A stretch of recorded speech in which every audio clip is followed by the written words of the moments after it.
체면이 아니라 은혜입니다 라는 제목으로 함께 은혜를 나누겠습니다. 우리 말씀의 제목 같이 읽어봅시다. 시작. 체면이 아니라 은혜입니다. 아멘. 여러분 뵈니까 너무 좋습니다. 한편 손 마른 사람이 예수님 만나 그 마음의 소망을 이루었듯이 오늘 예수님께서 우리 성도님들 한 분 한 분을 다 만나 주시기를 간절히 간구하고 축복합니다. 예수께서 회당에 들어가셨습니다. 한쪽 손 마른 사람, 누가복음에는 오른손 마른 사람이 거기에 있었습니다. 이 말랐다라는 것은, 마른이라는 것은 오그라들다, 시들어서 마르다라는 뜻입니다. 이 나무에서 나뭇가지가 잘라지면, 떨어져 나가면 어찌 됩니까? 처음에는 좀 생생한 것 같지만 지나면 수분이 다 빠져서 마르고 오그라들듯이 이 손이 그리 되었습니다. 이제는 그 마른 손으로 돌 하나, 수저 하나 들 힘이 없습니다. 회복 불가능 상태. 여러분, 혹 이것이 오늘 우리 시대의 모습, 나의 모습은 아닙니까? 오그라든 그 손처럼 손이 있긴 한데 아무런 능력을 나타내지 못하는,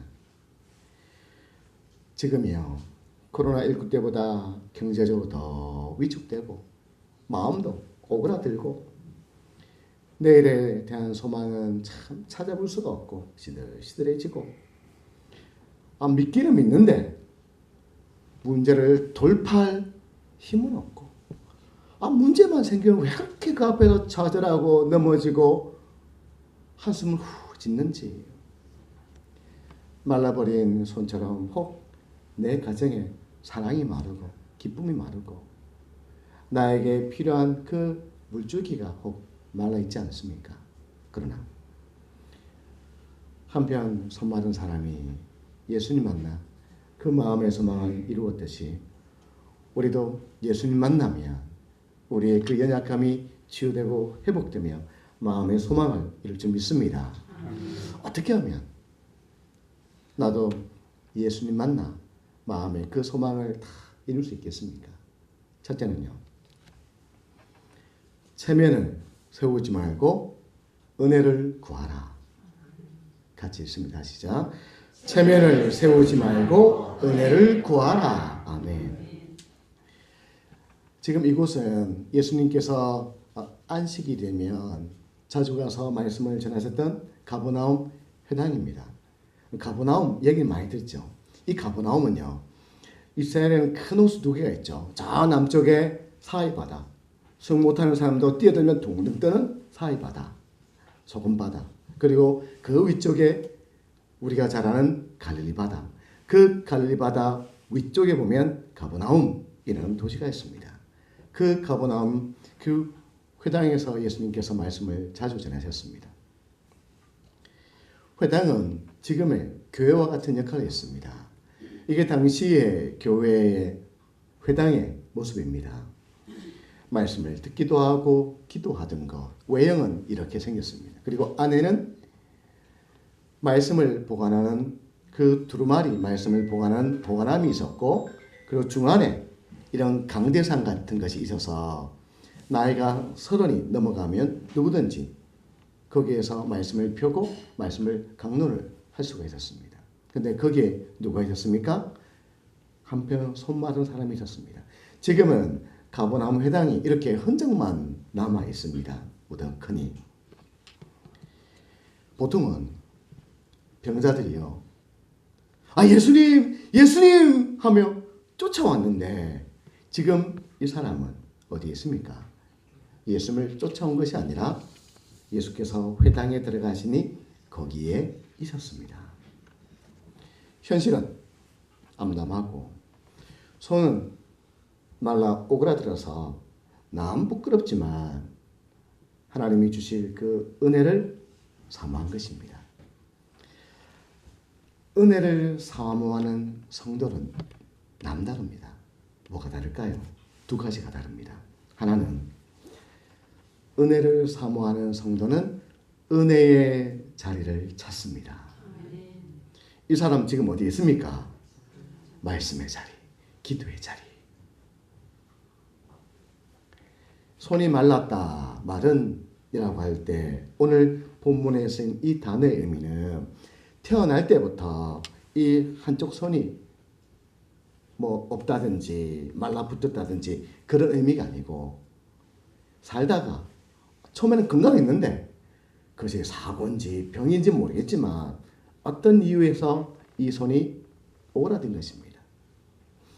이 역사의 문화에 따르면 이 사람은 석공이었다고 합니다. 돌을 가지고 집을 짓는, 따집는. 근데 어느 날 열심히 일을 하고 있었는데 돌을 드는데 돌이 툭 떨어집니다. 손에 힘이 빠져나갑니다. 그러더니 이제는 나중에는 숟가락 들 힘도 없고 이 손이 오그라들었습니다. 그러니 그 속이 얼마나 상하고 상실감이 들겠습니까? 또 나만 왜? 나에게 왜? 이런 마음의 분노도 생기겠지요. 남편으로, 아버지로, 가장으로 나 이제 다 끝났어. 쓸모없는 인생이야. 그런 마음이 들었겠지요. 여러분은 그럴 때 어디로 가십니까?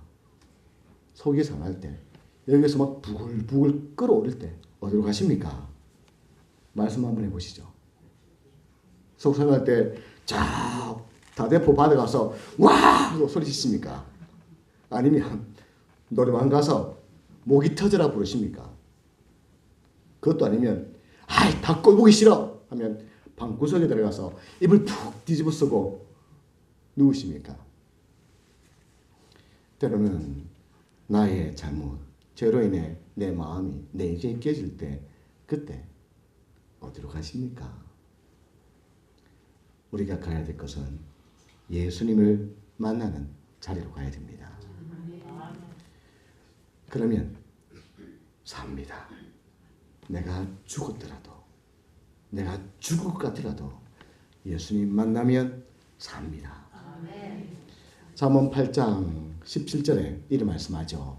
같이 읽을까요? 나를 간절히 찾는 자가 나를 만날 것이라. 아멘. 이 사람은 은혜의 자리를 찾아왔을 때에 그 자리에 누가 찾아와 주셨습니까? 예수님께서 찾아와 주셨습니다.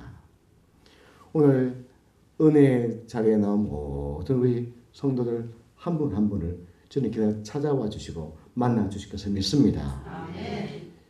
예수님을 만나면 안 되는 인생도 되는 인생으로 바뀝니다. 아멘. 우리 같이 읽습니다. 시작. 예수님을 만나면 안 되는 인생도 되는 인생으로 바뀝니다. 아멘. 또 하나, 은혜를 사모하는 성도는요, 주실 은혜를 사모합니다. 이 사모한다를 잘 표현해 놓은 말씀이 시편 41편 1절입니다. 다윗이 이렇게 고백했습니다. 같이 읽습니다. 하나님이여, 사슴이 시냇물을 찾기에 갈급한 같이 내 영혼이 주를 찾기에 갈급하나이다. 아멘.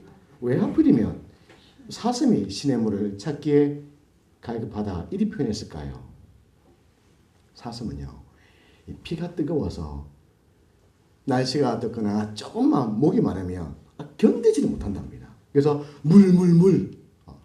우리 더운 여름날 여러분 아시죠? 그 땡볕에 일하고 나면 뭐 생각납니까? 물이죠. 냉수죠. 근데 물 마실 때 어떻게 마십니까?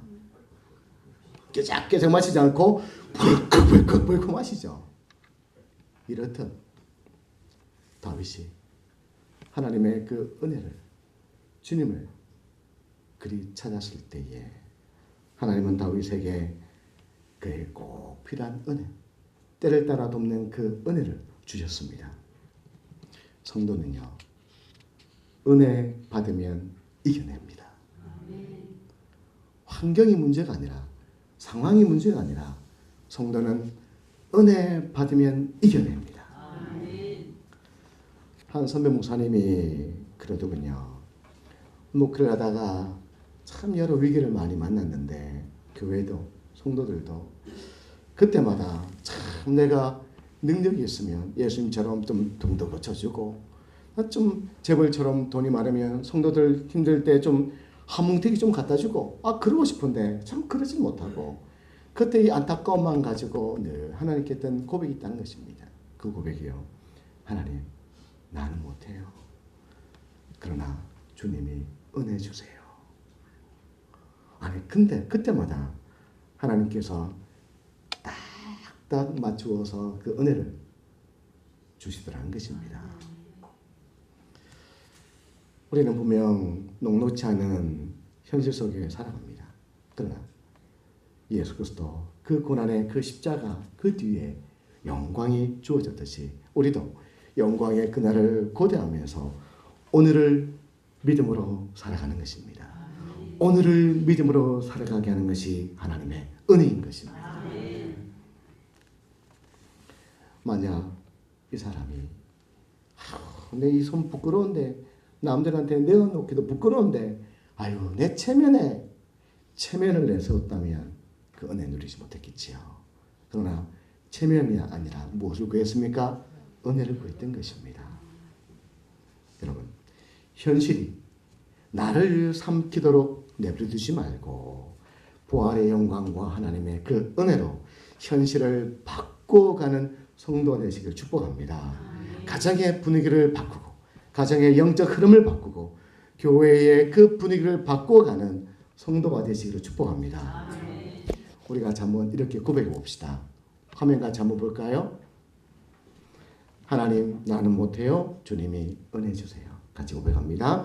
하나님, 나는 못해요. 주님이 은혜 주세요. 아멘. 나에게뿐만 아니라 때론 내 자녀가, 내 손주 손녀가, 내 부모님이, 내 남편이, 내 아내가 힘겨워할 때 여보 힘내. 그것도 물론 도움이 되지요. 그러나 주님께서 찾아오셔서 힘 주시도록 은혜 주시도록 하나님, 나는 못해요. 주님이 은혜 주세요. 이것이 우리의 믿음의 고백되기를 축복합니다. 두 번째는요. 어느 손을 내밀 것인가를 결정해야 합니다. 무슨 말이냐면 예수께서 이 사람을 그 회당 중앙에 모인 사람들이 다 있는 그곳에 중앙에 세우고는 네 손을 내밀라 했습니다. 그때 어느 손 내밀었습니까? 성한 손, 아프지 않은 손, 내어내어도 부끄럽지 않은 그 손을 내밀었습니까? 아니면 아픈 손, 마른 손, 내어놓으면 수치스러운 그 손을 내밀었습니까? 아픈 손 내밀었지요. 요즘은요, 포장을 얼마나 잘하는지 물건보다 포장지가 더 좋습니다. 안에 물건은 요만한데 포장지는 이만해가지고 물건만 포장합니까? 우리 얼굴도 포장하죠. 뭐로 포장합니까? 화장으로. 화장을 너무 분장으로. 지우고 나면 누군지 몰라.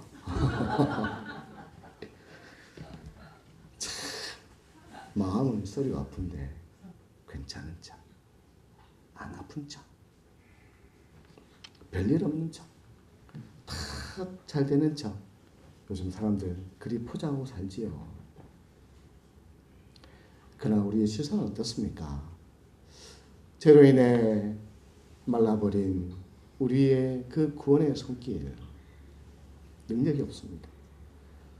스스로 죄를 버릴 능력도 없고 그 죄악을 끊어버릴 힘도 없고 육신의 질병, 마음의 걱정, 근심, 두려움, 시기, 질투, 미움, 원망, 마음에 일어나는 그 욕정의 그 사슬을 끊어버릴 힘이 우리에게 없습니다. 사랑, 알긴 아는데 그 사랑할 힘을 내가 없지요. 죄의 심판으로 그 죽음, 그 지옥의 그 불구덩이, 거기에서 스스로 나무에 올라가듯이 내가 올라와서 구원으로, 영생으로, 천국으로 올라갈 능력이, 힘이 우리에게는 없단 말입니다. 그래서 이런 날을 위해 예수께서 손 마른 사람에게 오셨듯이 육신의 몸을 입고 이 땅에 오셨습니다. 그리고 오늘 이 자리에 주께서 영으로 찾아와 주실 믿습니다. 당신이 나 대신 십자가 지고 죽으심으로 우리가 예수님 믿기만 하면 그 구원의 능력, 그 구원의 은혜를 우리는 누린 것입니다.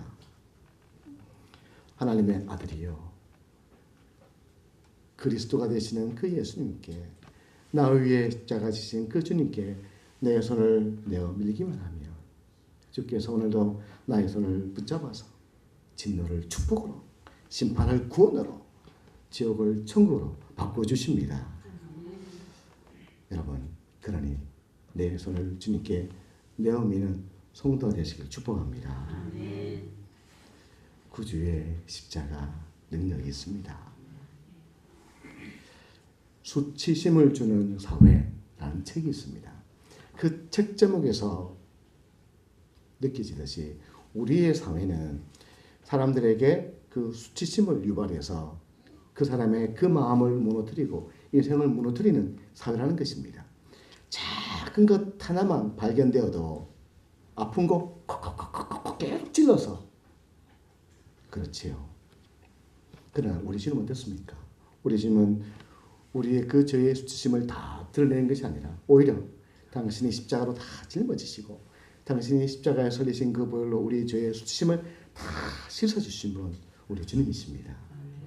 바로 수마하면요 내 삶의 인생에 수치심 있지요. 그거요 지우개로 절대 지워지지 않습니다. 시간 간다고 없어지지 않습니다. 그것이 죄의 수치심이든 인생의 어떤 그 수치심이든 예수 그리스도의 그 십자가 앞에 가면 주님은 그 보혈로 우리의 죄만 씻어내신 것이 아니라 우리의 죄의 수치심도 다 씻어내십니다. 더불어 바로 소망하기는 우리 성도들도 서로의 그 연약함을 보면서 수치심을 주는 성도가 아니라 예수님처럼 서로의 수치를 가려주는 성도가 되시길 축복합니다. 그럴 때 오고 또 오고 싶은 교회, 보고 또 보고 싶은 성도가 되어질 것입니다. 여러분, 주님께 어느 손을 내어 미시겠습니까? 예수님께 아픈 손을 내어 미시겠습니까? 멀쩡한 손을 내어 미시겠습니까? 아픈 손 내밀어야지요. 주님, 이것이 나의 죄악입니다. 이것이 나의 연약함입니다. 이것이 나의 아픔입니다. 이것이 나의 치부입니다. 이것이 우리의 가정에 숨기고 싶은 아픔입니다. 그들 주 앞에 내어놓을 때 주께서 고치고 회복하시는 그 은혜가 일어나게 되어지는 것입니다. 이날은 안식일입니다. 안식일은 회복의 날이요 평안의 날입니다. 한쪽 소마른 사람이 예수님 만나자 그 안식일이 참된 안식일이 되었듯이 오늘도 우리가 예수님 만나는 그곳에 참된 안식이 주어지는 것입니다. 그런데 대조적인 한 사람 나오죠. 누굽니까? 바리새인입니다. 바리새인들. 예수께서 안식일에 병든 자를 고치나 고치지 않나 눈을 부릅뜨고 지켜보던 사람, 그 마음이 완악한 사람, 누가복음 마태복음에는 그들 바리새인 서기관이라고 표현해 놓았습니다. 5절에 예수께서 마음의 그 완악함을 탄식하셨다 할 때 이 완악하다라는 것은 이 마음이 뭐였다? 굳었다. 완악하다는 것은 마음이 굳었다는 것입니다. 바리새인들은 하나님께서 안식일을 주신 참된 의미를 몰랐습니다. 안식일은 사람을 위해 주신 것인데 하느냐 하지 않느냐 이 기준만으로 놓고 본 것이죠. 하나님께서 바리새인들에게 말씀을 주신 이유는 그 말씀을 통하여 너도 살고 남도 살리라고 주셨는데 그 말씀을 가지고 머릿속에 지식으로만 가득 채워놓고는 자신도 죽이고 남도 정죄하는 도구로 쓴 것이죠. 여러분, 성도에게 필요한 것은 성경의 진리를 바로 아는 것과 더불어 믿음의 유연성이 필요합니다. 그런 말 하죠.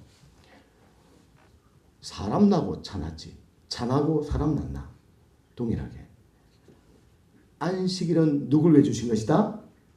사람을 위해 주신 것입니다. 물론 하나님께서 안식이라는 제도를 만드셨지만 그 제도를 위한 안식일이 아니라 우리를 위한, 우리에게 평강과 기쁨과 회복과 치유를 위해 주신 날이 안식일인 것입니다. 물론 우리는 이제 십자가 지고 승리하신 그 주의를 이제 지키는 것이죠. 그래서 2장 27절과 28절에 예수께서 이런 말씀하셨습니다. 우리 같이 읽습니다. 또 이르시되 안식일이 사람을 위하여 있는 것이 아니요 사람이 안식을 위하여 있는 것이 아니니 이러므로 인자는 안식일의 주인이니라. 아멘. 안식일이 사람을 위하여 있는 것이다 하셨습니다. 인자는 안식일의 주인이다. 이 말은 참된 안식을 줄 수 있는 분은 누구밖에 없다? 예수님밖에 없다. 누가 예수님의 그 고침과 회복을 누립니까? 손이 말랐지만 마음이 마르지 않은 사람이었습니다. 여러분 혹 지금 나는 사실은 멀쩡한데 이 마음은 말라있지 않습니까? 그 은혜가 말라있지 않습니까? 메마른 밭에요. 씨 뿌리면 어찌 됩니까? 싹은 터도 곧 죽어버리죠. 절대 열매 맺지 않습니다. 오늘 성령께서 혹 메마른 마음, 굳은 마음이 있다면 성령께서 은혜의 담배를 내리셔서 우리의 마음이 부들부들한 마음, 은혜로 충만한 마음의 밭이 되게 하셔서 말씀의 씨앗 떨어졌을 때 100배, 60배, 30배의 결실을 맺게 해주시길 축복합니다. 공주대학교에 백기현 교수라는 분이 있습니다. 근데 이분은 52년 동안 곡추로 살았습니다. 등이 이렇게 구웠습니다. 키가요, 한 초등학생 키밖에 안 됩니다. 음대 교수이면서도 대전중앙교회 지휘자로 섬기고 계셨습니다. 오페라를 연주하신 참 능력 있고 실력 있는 분입니다. 그런데 육신의 그 장애 때문에 늘 열등감, 마음의 분노를 가지고 있습니다. 한 번은 여러 가지 인생에 그 문제가 겹쳐서 해결할 길이 없을 때에 누군가가 기도원에 집회를 하는데 같이 한번 가보자. 같이 가자. 하고는 어쩔 수 없이 끌려갔습니다. 맨 뒷자리 그 기둥 있는데 그 안쪽에 숨으려고 했는데 왜 몸이 그러니까. 근데 안내하시는 분들이 맨 앞자리로, 항상 맨 앞자리는 무슨 자리? 금자리입니다. 맨 앞자리는 참 비어있죠. 맨 앞자리로 인도하는데 싫은데 근데 자꾸 끌고 가니까 그 자리에 앉았습니다.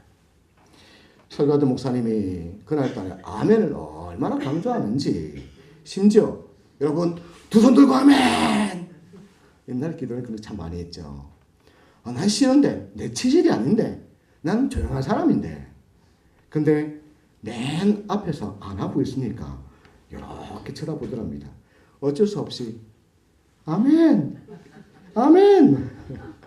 근데 어느 순간 말씀을 듣다가 아멘! 하고 손을 들었는데 이 손이 내려가지 않더랍니다. 그렇게 한 3일 동안을 집회를 하는데 마지막 날 성령께서 그를 만지시는 것이 느껴졌습니다. 그리고는 막 몸을 막 비트는데 온 땀을 흘리면서, 그리고는 일어나 보니까 이 굽었던 척추가 곧게 세워졌습니다. 아멘. 여러분, 하나님은 지금도 살아계십니다. 아멘. 예수님께 아픈 손을 내밀었던 사람처럼 우리도 마음이 아플 때 끙끙 앓지 말고 예수님 하며 손을 내어미는 성도가 됩시다. 아멘. 몸이 아플 때도 주님 나 여기 아파요 하고 손을 내어밉시다. 생각이 복잡할 때도 주님 내 생각이 왜 이렇게 복잡할까요 하고 내어놓읍시다. 마음이 공고할 때도 주님 내 마음이 왜 이렇게 공고할까요 하고 내어놓읍시다. 때로는 남편에게, 아들, 딸들에게 내가 감당할 수 없는 그 일을 만났을 때에 하나님, 나 못해요. 주님이 은혜 주세요 하고 이 손을 내어놓읍시다. 감추지 말고 체면 차리지 말고 그럴 때 주님께서 우리를 그 손을 붙잡아 주실 것입니다. 우리 믿음의 선배들이 옛날에 보면 제가 어릴 적에 보면 참 두 손 들고 기도 많이 했습니다. 요즘은 그런 모습을 잘 못 보는데 이 의미가 있습니다. 이게 뭡니까? 주님 나 항복합니다. 나 못합니다. 주님 해주세요. 이거죠. 그래 때때로 마음이 공고할 때 힘들 때 주를 향해 두 손을 들고 기도하는 성도가 되시길 축복합니다. 아멘. 여러분 예수님께서 그 오른손 마른 사람의 그 수치를 감추어 주시고 회복해 주셨듯이 우리 성도들도 서로의 그 수치를 감추는 교회가 되지 말고 나의 연약함이 있고 아픔이 있을 때 다 내어놓고 함께 나눌 수 있는 교회가 되시길 축복합니다. 그럴 때 또 어디 가서 떠벌리지 말고 어떻게 해요? 예수님처럼 감싸주고 기도해주고 함께 손붙잡고 기도해 줄 때 두세 사람이 내 이름으로 모인 그곳에 너희가 땅에서 매면 하늘에서 매일 것이라 하신 그 말씀처럼 우리가 함께 손붙잡고 기도할 때 오늘 그 회복의 역사가 주의 몸된 교회, 우리 부산 한성교회, 우리 전도회, 우리 목장 식구들 가운데, 구역 식구들 가운데 일어나게 될 줄 믿습니다. 아멘. 그러니 여러분 다른 자리 찾지 말고 은혜 주실 자리를 찾아가는 성도가 되시기를 축복합니다. 아멘. 날마다 내 손을 주께 내어미는 성도가 되시길 축복합니다. 아멘.